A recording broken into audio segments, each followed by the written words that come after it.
সংযুক্ত আরব আমিরাতের কারাগারত মৃত্যুর পরে দেশত ফিজি চট্টগ্রামের রাউজানের বাসিন্দা আব্দুল হামিদ শুক্রবার অক্টোবরের 10 তারিখ সকাল 10টায় বাংলাদেশ বিমান বাহিনীর BG-128 ফ্লাইটত তার মরদেহ চট্টগ্রাম শাহ আমানত আন্তর্জাতিক বিমানবন্দরত পৌঁছায়।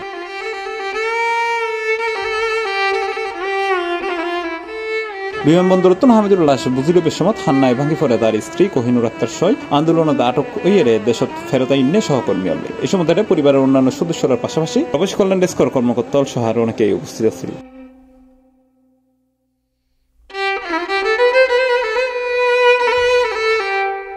এরপর অফিসিয়ালি হস্তান্তর শেষে হামিদুর মরদেহ লয়ে যাওয়ায় রাউজান উপজেলার নোয়াপাড়া ইউনিয়নত তার গ্রামের বাড়িতে জেরে বিকাল 3টায় তাকওয়া জামে মসজিদ মাঠত জানাজা শেষে সামাজিক খবরস্থানত তার দাফন সম্পন্ন হয়। এই সময় তার জানাজায় অংশ লয় এলাকার হাজারো মানুষ।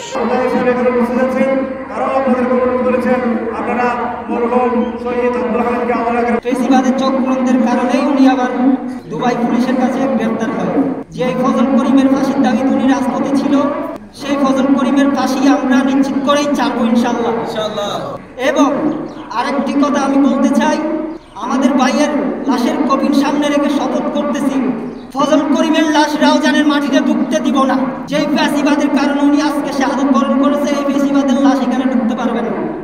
এবং উপজেলা প্রশাসকের কাছে আমি বিনীত অনুরোধ জানাবো যে আমাদের এই ভাইয়ের পরিবারের জন্য যত কিছু করার প্রয়োজন ওনারা ততটুকু করবেন।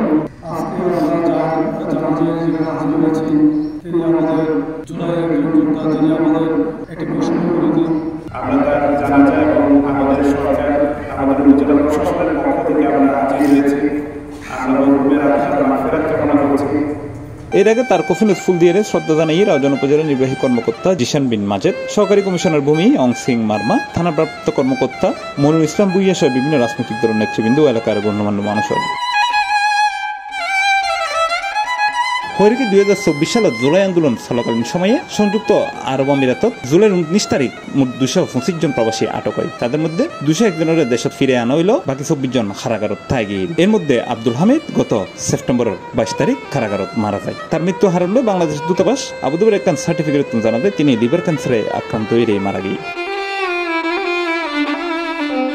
C+ TV Chittagong.